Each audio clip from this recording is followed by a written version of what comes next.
It's time for Net at Night with Amber MacArthur and Leo Laporte, episode 165. All right, folks, I'll explain it, why I'm back on Facebook and down on Buzz.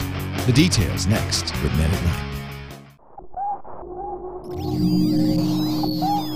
Netcasts you love. From people you trust. This is TWiT. Audio bandwidth for Net at Night is provided by Winamp. Subscribe to Net at Night and all your favorite podcasts with the ultimate media player. Download it for free at winamp.com. Video bandwidth for Net at Night is provided by Cashfly at CACHEFLY.com. This is Net at Night with Amber MacArthur and Leo Laporte, episode 165, recorded August 24th, 2010. A little wine and music.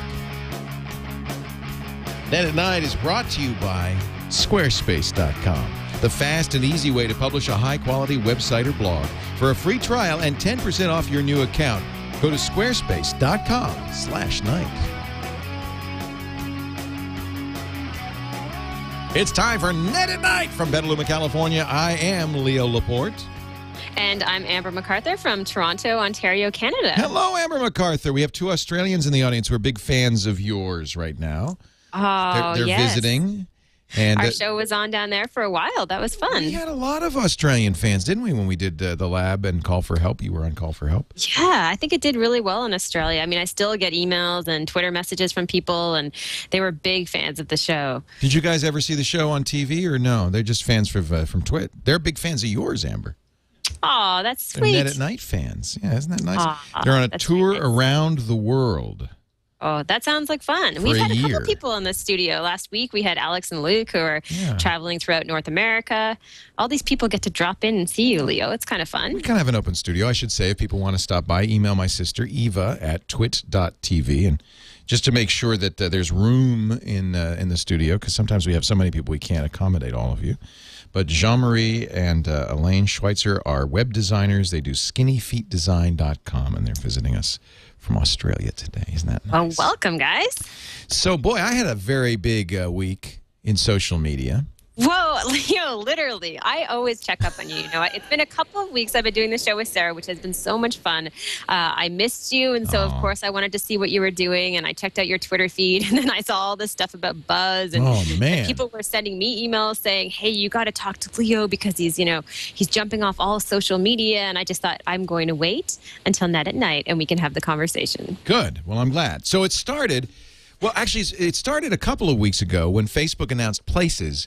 I realized that by leaving Facebook, I had kind of made a little bit of a mistake.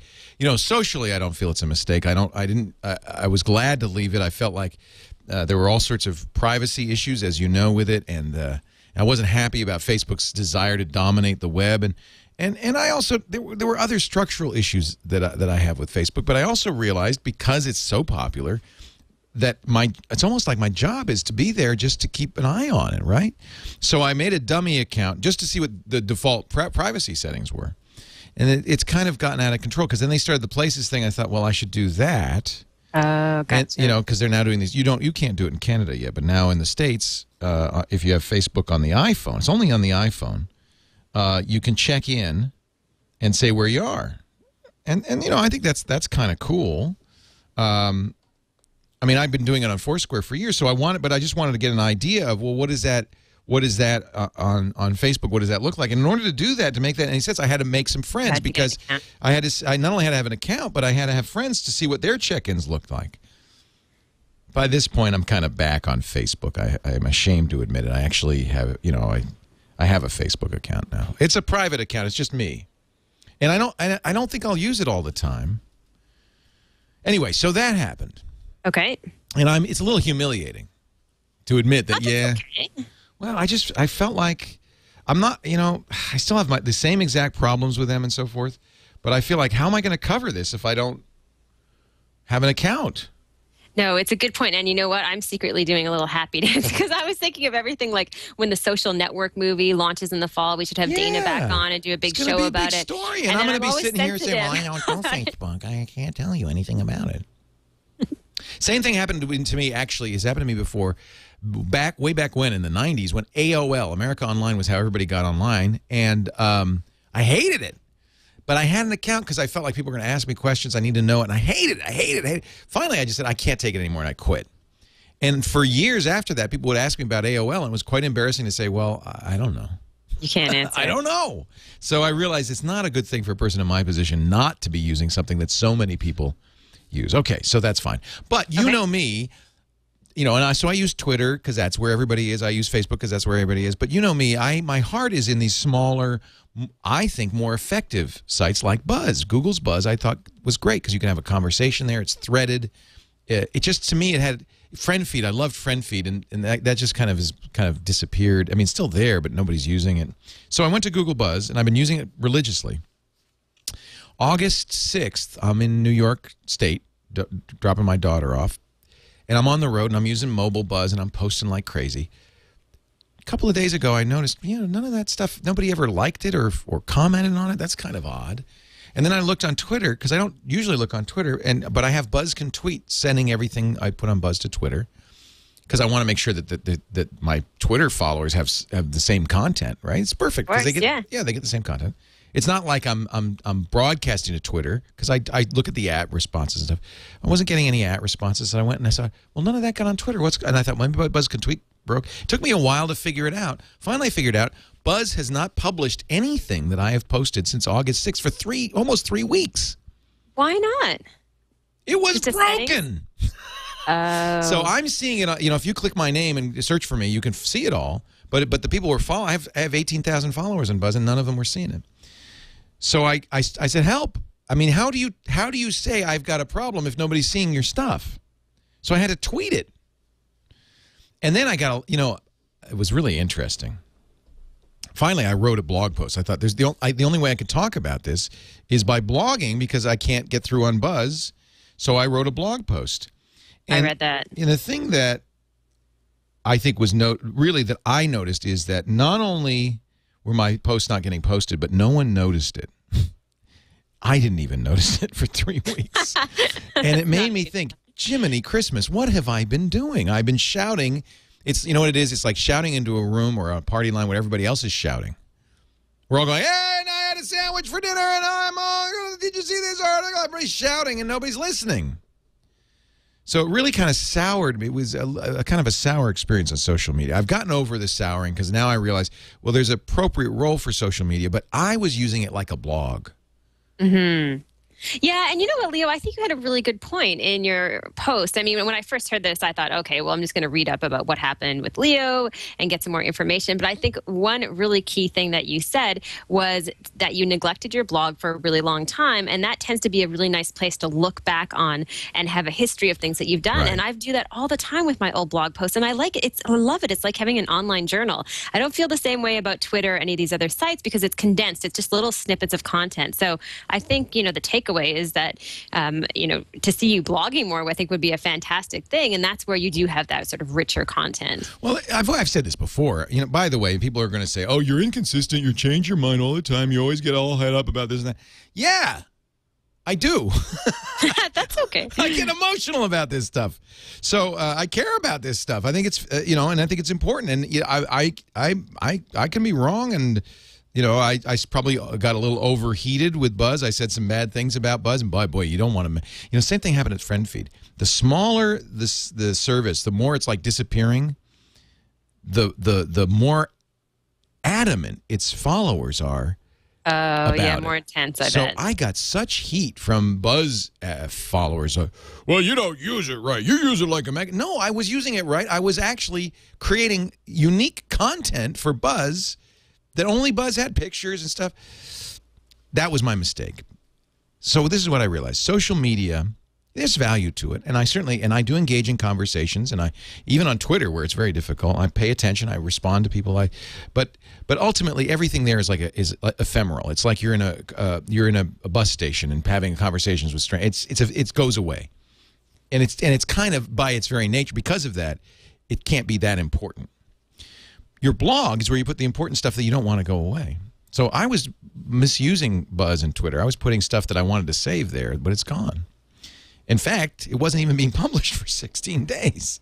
So are you done? I mean, are you not using it at all anymore? Well, here's what happened. Google's, at first there was some, oh, you're doing it wrong, or oh, you set the privacy bit. People, first of all, did not believe me that there was a bug. Google didn't treat me that way, but, well, a little bit they did. But a lot of the Buzz people said, no, it's your fault. Have you emptied your cache? No, I'm not an idiot. I know what I'm doing here. This is a bug. Finally, after 3 days, 2.5 days, the Google people did track down. They said it's a very obscure bug. This is what they said. We're sorry we didn't get to the bottom of it until today. You helped us uncover a very rare bug that has existed for a while, one that only someone with a ton of followers was likely to uncover. Here's what happened. If one of my followers deleted their Google account, any one of my 18 followers deletes the Google account, Buzz just stops delivering my posts to everybody else. It's like, oh. What? Yeah, it was a bug. It's not intentional.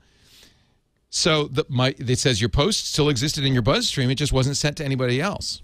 Oh, that's nice. So you can read it on your own. I could see it. If you search for me, you could find it, but it wasn't put in the stream. So they said they fixed it. And in fact, what happened, and that's what you probably saw, is that it got fixed in 16 days worth of posts got buzzed and tweeted all at once. And so I apologize for that, but that wasn't that was out of my control. So what it made me rethink about is, well, how is it? What do I want to do? So I thought what I should do, stuff I want to save, stuff that I feel is important, even if it's just a picture or a cute comment, I'll blog first, have the blog pump it to Buzz and Twitter and the other places, but it should start on the blog. In fact, I almost started using Posterous, and I thought, no, I should own all the pictures. I should keep it on my server where I can back it up and keep it safe and make sure it's published. Yeah, I think that's another key point. I mean, I feel that way sometimes when I'm posting pictures to Twitter, and the reality is I post more pictures to Twitter than I put on my blog or on Flickr. I think we all do this. I do think sometimes, it would be really awful for these photos to go away. I mean, pictures when I'm driving in the car and then, Connor does something really cute, or I'm out with my family, because the mobile phone makes it so easy to post these photos. And the reality is, TwitPic or whatever I'm using could just all of a sudden go away. And I think that's unfortunate. Absolutely. This is why I use Backupify. We've talked about this before.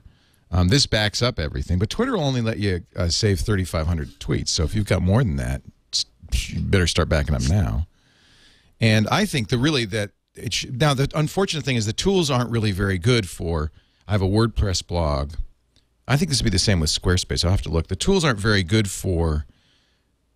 Actually, Squarespace has a good iPhone app. I'm using there's a pretty decent open source WordPress app. But it's so easy to post to Buzz. I've got a little widget on my Android phone. I press the button, the picture goes up. Same thing with Facebook. It's so easy to do. Yeah. And it's a little bit harder. I got to make it a little easier for me to do it. Maybe email or, I don't know, to the blog. And so the publishing, if you're rolling your own, is a little bit more tricky. But there's a decent WordPress application that you can post like this, and I could add pictures and so forth to it. So, well, Leo, it's good news. I thought for sure, Leo, you were just going to quit everything. No, I just wanted to reassess. I was thinking, what am I doing, and how am I misusing this? Now, here's the sad thing. Everybody said, "Oh no, you didn't notice it because you're using it as a megaphone." People like you, people make judgments about you. People like you. I guess they're lumping me in with Lady Gaga. I don't know. People like you just use it as a publicity tool. You never put anything real there. You don't engage. Well, that's not true. And that was my mistake. What I've learned is that's exactly how you should use it, as a megaphone. You shouldn't put anything there that you care about. You should put it on your blog. Now, I am using it, and I have to say the good news is, and you could use this on Squarespace or on WordPress, JS Echo. Do you know about Echo? No. It's like Discuss. We've talked about Discuss before. It's a commenting system. And this is the future, and this is what Kevin Marks said. He wrote a post about this. Everybody's posted about this. Echo is a commenting system that uses modern web protocols to take the engagement that comes from your blog from all the other places, from Twitter, from Facebook, from Buzz, and bring them back into the blog. Oh, I think I've seen this before, actually. Yeah, I love it. So if you go to my blog, leoville.com, and look at, now it's not cheap. It's $10 a month. But if you look at, it's worth it, believe me. if you look at my blog, you'll see, well, I'll give you an example. Now, not all my posts get a lot of engagement, but let's look at this one that I wrote when I was at 1 in the morning when I was upset. Buzzkill. This is the one that got a lot of attention. 2,069 comments. Wow. Most of those are not people on my blog. Most of them are people who commented on Twitter, Buzz, Facebook, and other social networks. That's very cool. So it pulls it all in, and then it becomes a part of your blog. So in a way, this solves this problem because you want to be in the commons, right? You don't want to require people to come to your blog to participate. Yeah. But you want to save it somehow. You want to own the content. So this is kind of the best of both worlds, where there is, you see, almost all of this is from Twitter. Yeah. So what you get is you get a record of all of the engagement. You get better engagement because, of course, when I post on the blog, it goes out to Buzz and Twitter and Facebook. You got to make sure of that. And I will probably continue. Now, here's the question, Amber. You wrote the book, Power of Friending. You're the queen of this stuff. That's all well and good, but don't I still... Well, two questions. One, everybody always says, oh, you should create content specifically for the medium. You should create a tweet for the Twitter. You should create a buzz for the Buzz. Oh, I don't know about that. I mean, I've heard people say that before. It is a lot of work. The reality is, I think, for Facebook and Twitter, you can almost post the same type of content. The only social network I think is kind of an exception is LinkedIn. For instance, I use Hootsuite, and I connect LinkedIn to my Hootsuite account. That allows me to post to multiple social networks at once. But the reality is the LinkedIn community is very different than Twitter and Facebook. They're not there just to kind of post random things and have conversations. They're much more into sort of professional networking, and they don't like when you're constantly posting things about, oh, check out the show I'm doing, and then kind of feeling as though you're trying to sell to them. So I think, there are exceptions, but generally speaking, I just don't think the average person has time to create new content for multiple social networks. I mean, especially you, Leo, how many hours do you spend a day in front of a live video camera? That's why I don't blog so much. I actually have a platform. I'm doing 20 or 30 hours of content a week. I talk plenty. People hear enough from me. But there's sometimes where you want to write something that's more serious and thoughtful. And what you really want is that two-way engagement. So you don't have to create unique content. Then the other thing is this kind of, it's funny. I got so many people like this guy, Kitsch Guy Mentat. Let's see if I can pull up his comment. He says, the problem is how you use microblogs, Leo. You just shout into it. You need to talk back. Well, that's the irony, is now I want to shout. I don't want to talk back because I know there's really no real conversation going on. How do you go back to Twitter and Buzz and Facebook and LinkedIn and engage in conversation there? That's what I do. I mean, I go and have engaging conversations specifically on different platforms. Like I'll go onto my Facebook page and actually respond to people and comment there. Do the same thing when people reply on Twitter. So I tend to try to have more sort of conversations, although you're right, they're very, short conversations. The only thing I would say is that I think you're right in the sense people kind of want you to broadcast, Leo. I mean, they want to know what you're doing, what shows you're doing, when stuff is starting. And so I don't think it's a negative necessarily for you to use the tool like this. So I wouldn't, I don't know what that guy was saying. I mean, there's always people like that who disagree with how you're using the tools. Trust me, I know. Yeah, this is all new. We're inventing it. Yeah, you can't make everybody happy. I mean, that's what it really boils down to. There's some people who like the way you use them and some people don't. But I think, from what I've seen in terms of how you're using it, I mean, you're pretty smart and considerate with everything that you do. And the only thing I would say is that I'd love to see you blogging more because I remember you used to blog more. And trust me, I'm bad on my own blog as well. Right. But that way I remember something. I learned something, and there is more content there. Well, it's certainly true that there's thoughtful pieces that are longer form. There's short little cute little quips that you put on Twitter or Buzz, pictures on Buzz. But I think I want to have everything saved permanently. So I think I do port my tweets back into my blog with a tool called Twitter Tool. I mean, I do kind of. I guess what you want is. You want engagement, right? You want to have a place for thoughtful, permanent stuff. You want a place for permanence, even if it's not thoughtful, whether it's pictures, like all those pictures of Connor that you're just putting on TwitPic. Who knows how long those are going to last? And then, but you also want engagement. So you want to put what you're doing. The problem with blogs in the old days is I'd have to go to Jeff Jarvis's blog or ambermac.com and read and engage with each of you one by one. So you kind of want to have your place where you put your stuff, but then participate in the commons, which is Twitter or Buzz or Facebook, in the conversation about what you're talking about and what others are talking about. Yeah. Is Yeah, that I a think you're fair bang on. formulation? Okay. I think you need a diagram, Leo. I think I would love to see all the different tools that you use to post to one place and how it's all connected. Yeah. Because it's interesting, because at the end of the day, you realize that it's a ton of work. I mean, people say to me all the time that, okay, well, social media, maybe I can check into these sites 5 minutes a day. If you're truly trying to engage across multiple platforms and you have any type of significant following, the reality is it's a time sucker, and you're going to miss responding to people. You're going to, forget to write that one comment late at night when you check out your Twitter feed. It's a lot of work. Oh, it's fun though. I mean, I enjoy it. It's fun, yeah. And it's more work because it's not really spot on to what I do, but at the same time, it does seem, and I'm sure this is what you say in Power Friending, and it really is. If you're going to build a brand, you have to participate in all of the different forms. You can't just do one thing. You've got to kind of be out there in the world. Yeah, I think that's true. Just being able to engage. For me, I kind of stick to just a couple of different platforms. Like I'm pretty active on Facebook and on Twitter, and that seems to be enough. I would love to get blogging more because I think that's really important. But I tend to just sort of put everything out there on Twitter and Facebook because it's immediate, right? It's really quick and it's really easy, and I can do it from my phone. When you sit down and write a blog post, I mean, we both know that's going to take a little bit of time and effort to think of something. And for me personally, I think I write 5 columns a week, so I feel like I'm kind of out of content. You're like me. I'm out of content. I do everything, but the problem with recordings, whether audio or video, is you can't search them. They're not as thoughtful. Like I got so much more response and some really good, thoughtful conversations coming out of that one blog post than I do out of a lot of the things I do. So I totally agree with you. I write right now for the Globe and Mail a couple times a week, and they have a huge community online because the paper is so massive. And I love getting into the comments and talking to people, and that's where I see sort of real engagement happening. So it's a very different environment. I do a lot of broadcast stuff as well, but you just don't get those conversations. It's great to be in a chat room and to be able to comment and say things to people, but there's something nice about a written blog post. We're kind of getting old school, I guess. Well, yeah, in a way, this is what this is another iteration where you're going back, but the tools exist now to kind of have things be not insular, but public and have the conversation go public, and that's really it's a tools. I think it's a tools question.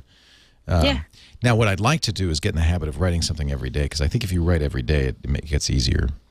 Yeah, I'm definitely. kind of talked out by the end of the day. I just want to go. I'm sure you are. And that's what I love about writing, Leo. And I've done a lot more of it this past year than I have in pretty much ever. And I just love it because I can do it on my own time. I can sit down in my pajamas and have coffee and just write.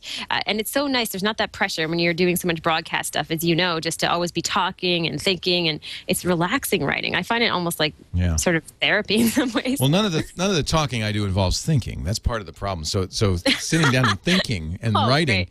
Writing is a discipline. You have to be kind of cogent. You can't say, in this medium, I could say one thing 1 minute and another thing completely the opposite 3 minutes later, and it goes, no problem. You do that in print, you're screwed.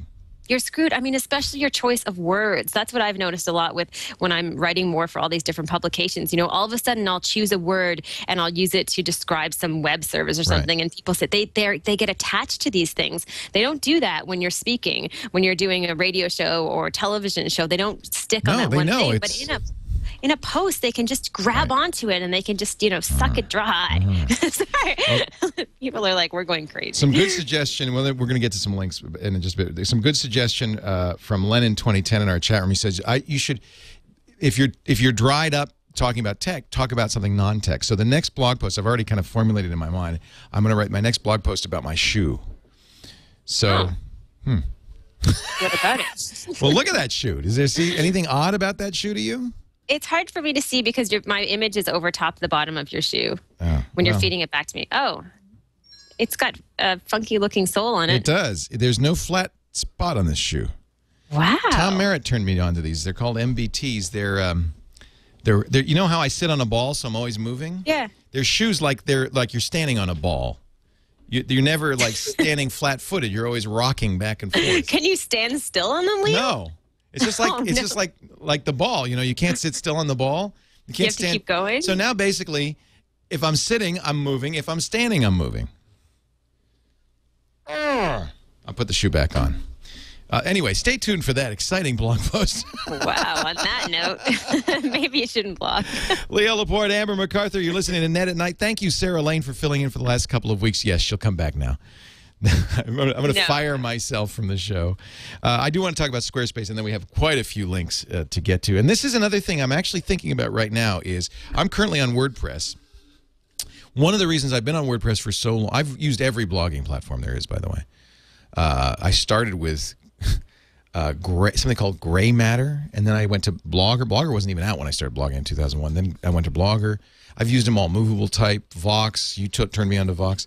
Yeah. And I've been on WordPress for a while because I think that that's a good platform for me to know. You know, it's very popular, and I want to know about the plugins and stuff. But I think I'm going to move to Squarespace because they've solved this problem.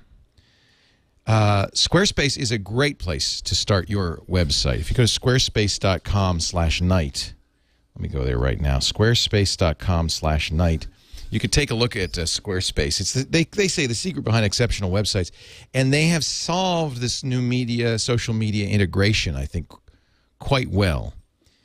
First of all, easy to create content with that iPhone app. I wish they'd do an Android one, though, because I guess I could carry my iPhone. You know, I can post, I can do comments, I can post photos and so forth. Plus, they have social widgets to aggregate data from across the whole social network. So without third-party scripts. But you can also, and it's a very simple JavaScript embed, put my JS Echo into this so I can get that great commenting system. Plus, I know the nice thing about this is I'll be able to import my WordPress blog right in. You know, let me tell you, moving from platform to platform as I have, from Gray Matter to Blogger to Expression Engine to Movable Type to TypePad to Vox to WordPress, every time it's been a pain. I have carried all my posts with me, and I think all the comments too, but this next one will be easy. I'll just use the simple importer. And, by the way, exporter, so I know I'm never trapped if my tastes change down the road. Great for photo galleries. The templates are great, too. Now, I could make it look just like my existing Leoville, but I think I might do something fresh and different. Yeah, I think you should. Yeah, something changed. So many great sites here. If you go to the examples section, you'll see that no two Squarespace sites look alike. Here's the new one for Dan 3.0. That's that new Revision 3 show where you get to tell the guy what to do. Oh, yeah. Yeah. Look how nicely they've done this, the YouTube integration. Slick.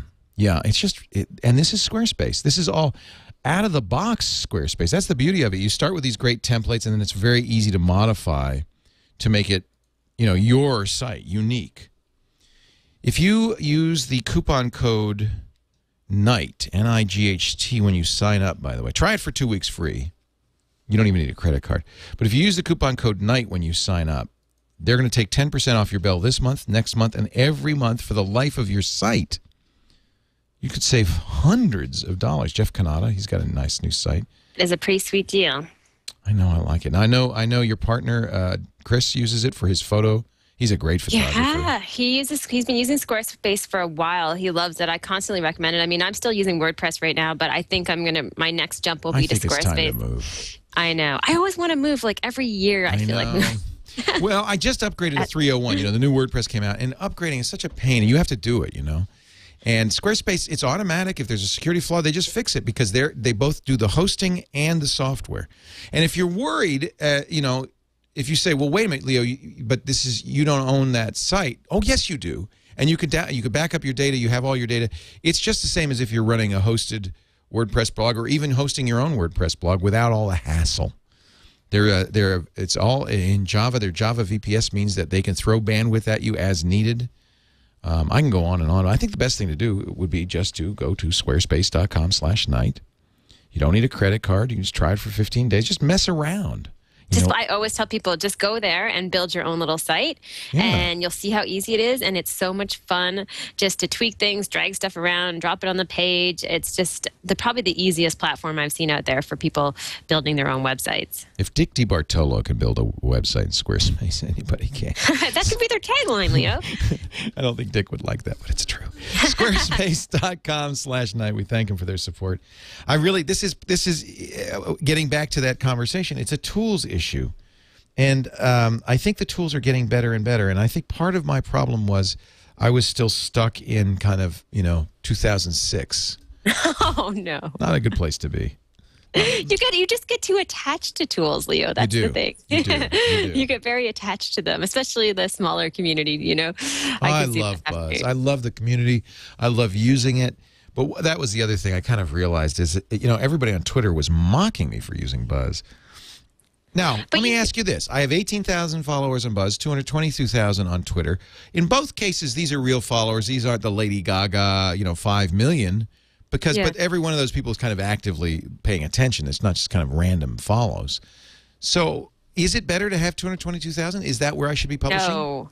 I was just going to say, I mean, one of the things that I find, you probably find this with social networks as well, is that I use some of these networks very different than some of my friends do. And I feel like I miss stuff. As much as I try to group some of my friends on Twitter into different categories and sort of follow what they're saying, the reality is there are times when it's just too many people. It's just too much content. And so I think in some ways it's really the quality of content that you have coming across versus the quantity.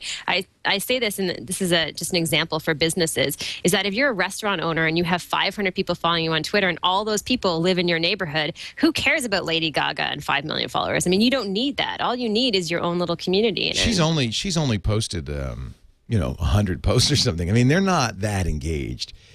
People follow Lady Gaga or Britney Spears because they're famous. Yeah. And they just, they say, oh, look, see, it's like having Britney Spears in your address book. Yeah, if you wanted that. Yeah, really.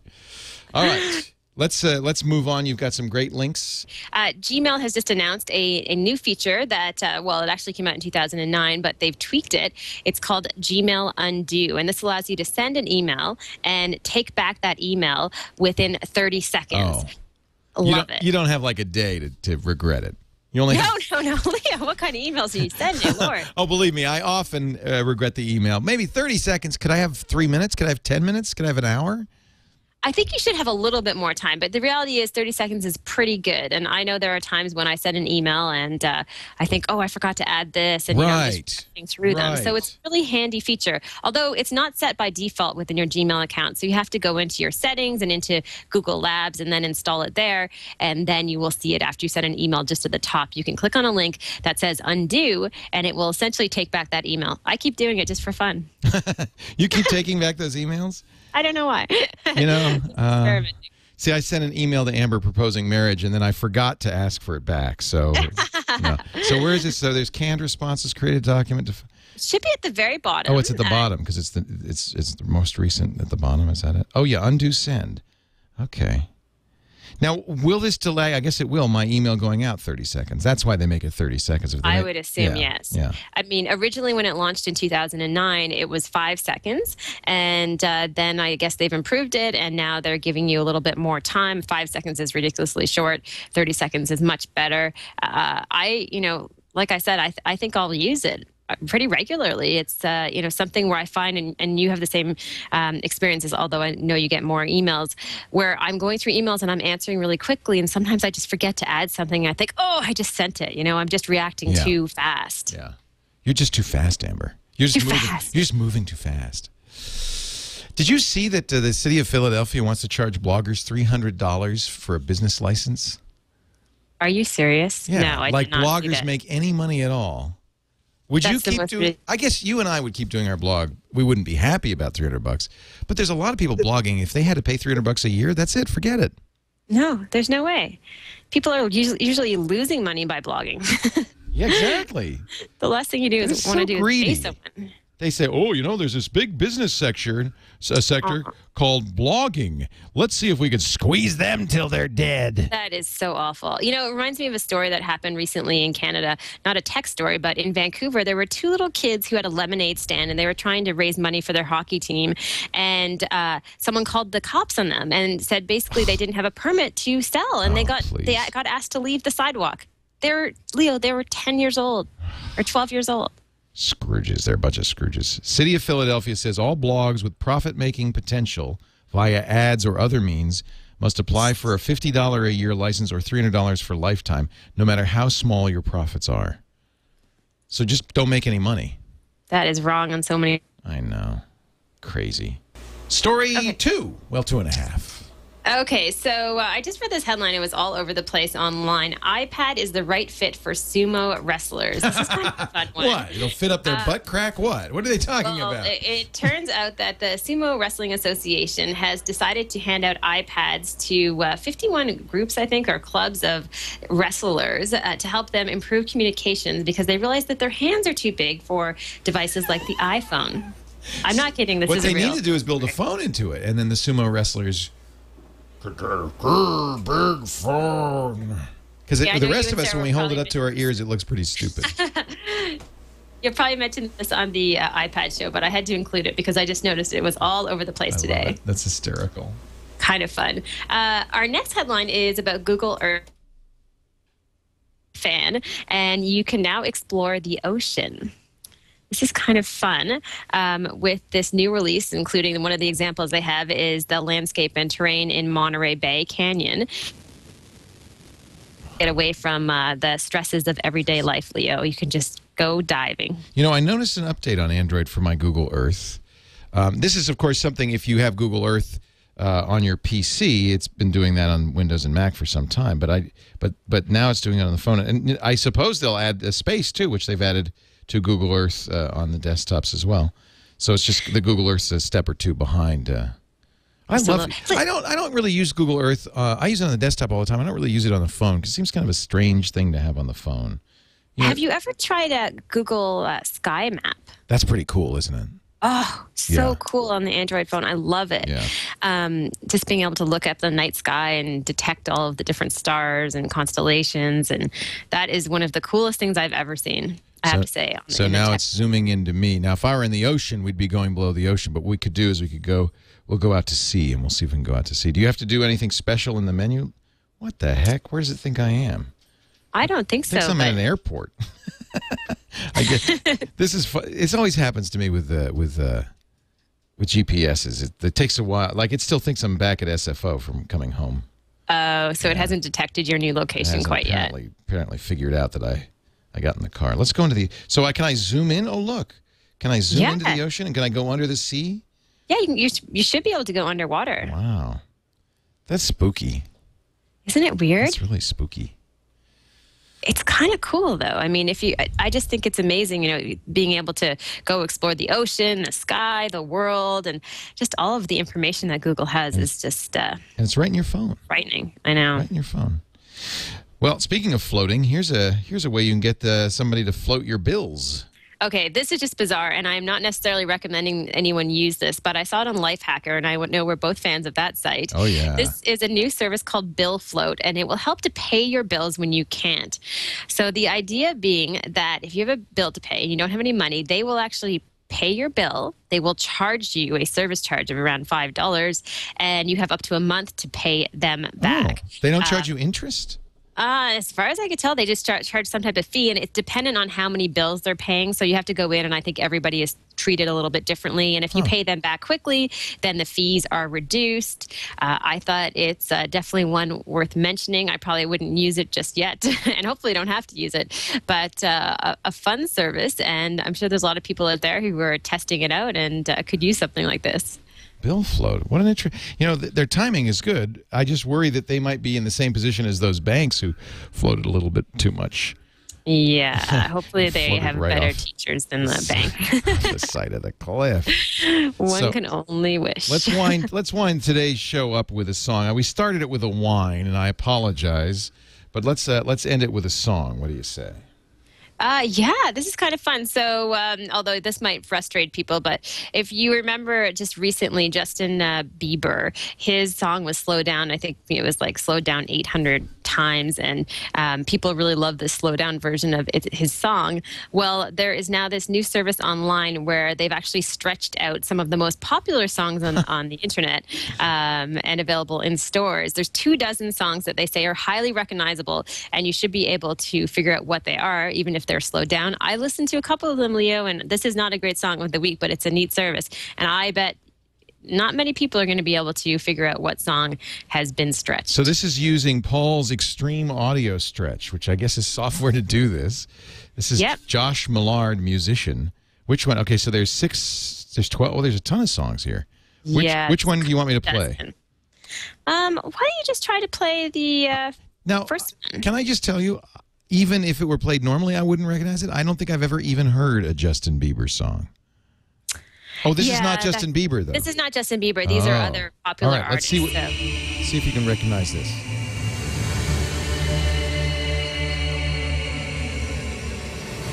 I can name that tune in one note. No idea what that is. Do you know?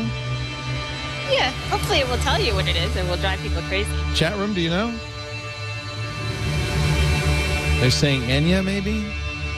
Susie and the Banshees? Ghostbusters? Oh, now I recognize it. It was that last chord.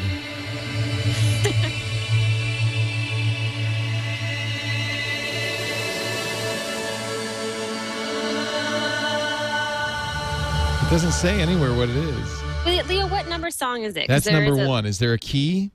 I don't know. Someone said I'm looking in the comments, someone said all you need is love. All you need is love. Does that sound right? All right, we'll leave this as an exercise for the listener. Here's another one. This is song 2. I thought it was U2 is what I thought, because it sounded like a little bit of that edge guitar in there, but I don't know.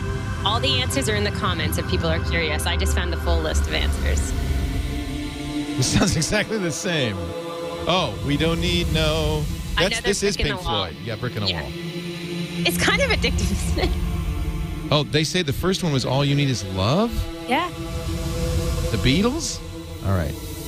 Now, if I play 10 seconds of this, that's really only 1 second in real time, so it's really not violating copyright law. This is number 3. We'll do. Try to explain that one to the... No, Your Honor, I only played slowed down. Oh, okay, I'm going to play one that is one of my favorite songs of all time. This is not it. I don't know what this is, but let me see if I can recognize this one. I'll give you a hint. It was used to design the MP3 codec. Okay, we're going to ask our listeners in the studio, Elaine and Jean-Marie, see if you can recognize this.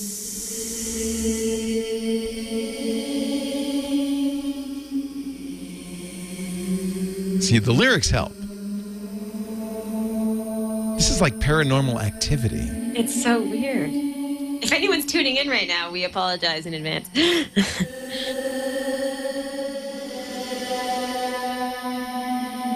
got it? No, it's